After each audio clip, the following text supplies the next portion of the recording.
तो एक किस्सा है जैसलमेर का। जैसलमेर के अंदर क्या है, एक बार एक दंपति थी, घूमने के लिए आई थी। तो वहाँ पे एक धर्मशाला थी, वो लोग वहाँ के आकर के उस धर्मशाला के अंदर क्या रुके हुए थे। और उस धर्मशाला के अंदर बहुत सारे लोग और भी वहाँ पे धर्मशाला के अंदर रुके हुए थे। तो उनके साथ में एक छोटा सा क्या था, बच्चा था, बिल्कुल छोटा सा बच्चा था।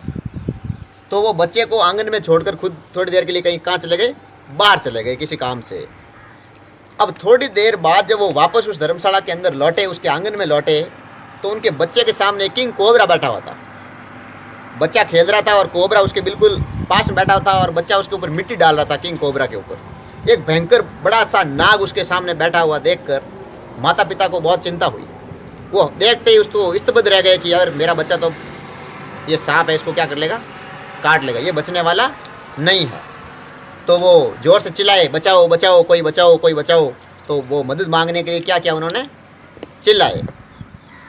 तो वहाँ पे कुछ लोग थे, वो आकर इकट्ठे हो गए और देखने लगे कि अब इसको बचाया कैसे जाए। तभी वहाँ से एक ऊंट गाड़ी वाला आया और ऊंट गाड़ी वाला ने भी वो भीड़ देखी, तो वो भी उनके पास में आकर रुका और बोला क्या मैटर है। तो उसने देखा कि एक बच्चा है, वो सांप के ऊपर क्या कर रहा है, मिट्टी डाल रहा है और बच्चा उसके सामने बैठा हुआ है। तो ऊंट वाले ने बोला मैं इस बच्चे को बचा सकता हूँ क्योंकि मुझे निशाना मारना आता है। क्या मारना आता है, निशाना लगा सकता हूँ मैं दूर से। तो उसके माता पिता ने कहा हाँ भाई ठीक है, मेरे बच्चे को फिर क्या कर लो, बचा लो। तो उस ऊंट वाले ने कहा भाई मैं बचा तो सकता हूँ, अगर निशाना चूक गया तो बच्चे को भी लग सकता है, इसमें मेरी कोई गारंटी नहीं है। तो माता पिता ने कहा कैसे भी करके तुम क्या करो, अपना निशाना इसके ऊपर लगाओ। तो जैसे ही उसने निशाना लगाया और वो जाकर के किसका लगा, सीधा सांप के लगा और सांप मूर्छित होकर नीचे गिर गया। अब सांप मूर्छित होकर के जब नीचे गिर गया तो सभी लोगों ने सोचा ये क्या हो गया होगा, ये तो मर गया है, और उसको उठा करके बाढ़ के अंदर डाल दिया गया। शाम ढली, अब रात हो गई। अब रात हुई तो वो ऊंट वाला भी अपनी ऊंट गाड़ी में जाकर क्या हो गया, सो गया। और वो दंपति भी अपने बच्चे के साथ में जाकर किसी कमरे में जाकर के सो गए धर्मशाला के अंदर। अब रात में ठंडी हवा चलने लगी। ठंडी हवा पाकर वो सांप फिर से क्या हुआ, उसके अंदर जो मूर्छा थी वो चली गई, वापस से उसके अंदर होश आ गया उसको। और आकर के हुआ क्या, वो सीधा गया और उस ऊंट वाले को जाके उसने क्या कर लिया, डस लिया, उसको काट लिया, ऊंट वाले को काट लिया। और ऊंट वाला काटने के बाद में क्या हो गया, मर गया।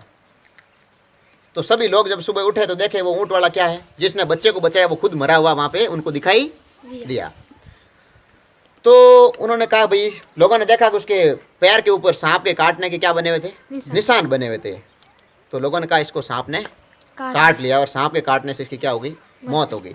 अब संयोगवश उसी धर्मशाला के अंदर एक सर्प विशेषज्ञ ठहरा हुआ था, जिसको सांपों के बारे में बहुत ज़्यादा क्या था, नॉलेज था, वो भी वहाँ पे रुका हुआ था।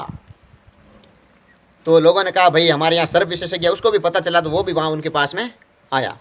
आकर के देखा कि इसको तो सर्प ने काट लिया। उसने कहा मैं इसको जिंदा कर सकता हूँ, इस व्यक्ति को क्या कर सकता हूँ, जिंदा कर सकता हूँ, बस मुझे उस सांप की आत्मा को क्या करना पड़ेगा, क्या बोध बच्चे के अंदर लानी पड़ेगी, मैं इस व्यक्ति को जिंदा कर सकता हूँ। तो उसने कहा मुझे एक 7-8 साल का बच्चा दीजिए, अबोध बच्चा, जिसको ज़्यादा कुछ ज्ञान नहीं हो। तो अबोध बच्चे को बुलाया गया और उसने सांप की, और उसको नहीं, वो सांप के सामने जो खेला था वो तो बिल्कुल छोटा सा बच्चा था, 1-2 साल का बच्चा था। एक अबोध बच्चे को, 7-8 साल के बच्चे को उसके सामने बुलाया गया और बुला करके सांप की आत्मा को उसके अंदर प्रविष्ट किया गया। अब उस सांप वाली आत्मा जब उस बच्चे के अंदर आ गई तो उसने पूछा लोगों ने, भाई तुमने इसको क्यों काटा?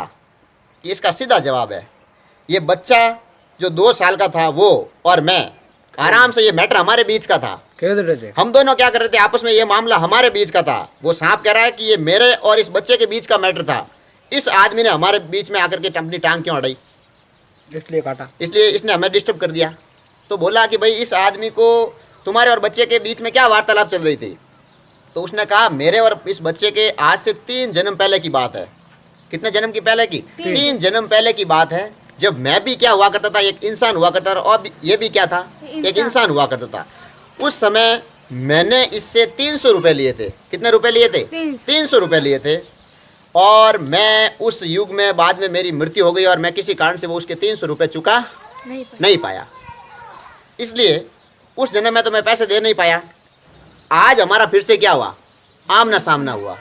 ये बच्चा वही इंसान है जिससे मैंने क्या लिए थे, 300 रुपए लिए थे।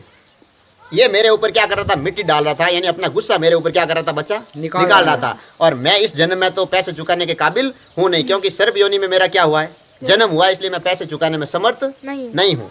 तो ये बच्चा मेरे ऊपर अपना गुस्सा निकाल रहा है, मिट्टी डाल रहा है मेरे ऊपर, और मैं शर्म के मारे अपना क्या कर रहा हूँ, चेहरा झुका रहा हूँ, सर झुका रहा हूँ, और तो मैं कुछ कर नहीं सकता।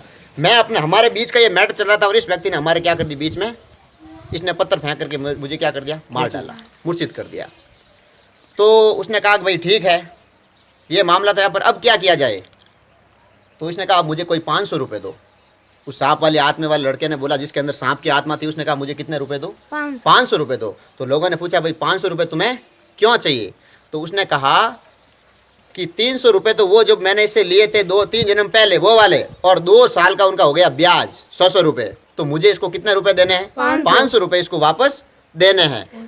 इस प्रकार से इस कहानी के पीछे तात्पर्य यही है कि हम लोग किसी का पैसा खाने के बाद किसी से रुपए ले लेते हैं, किसी का पैसा ले लेकर के हम क्या करते हैं, कुछ दिन खुश हो जाते हैं कि भाई कोई बात नहीं, उसका ले लिया, वापस नहीं दो तो भी चलेगा। लेकिन एक बात याद रहे, कर्म है वो घूमता रहता है, इंसान का जो बंधन है वो हमेशा घूमता रहता है। हमें किसी की, इंसान की किसी वस्तु को लेकर बैठना नहीं चाहिए। इस जन्म में नहीं तो हमें अगले जन्म में, अगले जन्म में नहीं तो किसी न किसी जन्म में हम वो चीज़ें चुकानी ही पड़ेगी। यानी कभी न कभी तो हमें उसका वो खामियाजा भुगतना ही होगा। हम 4 दिन खुश भले हो जाओगे, हमने उसका पैसा खा लिया है, उसकी चीज़ें अपने पास रख ली और वापस लौटाई नहीं, लेकिन इसका परिणाम हमें बाद में देखने को मिलता है। तो हमें किसी भी चीज़ को अपनी नहीं समझना है, जिससे जितना भी लिया उसको चुका देना चाहिए, नहीं तो किसी न किसी जन्म में तो हमें वो चुकाना ही पड़ेगा।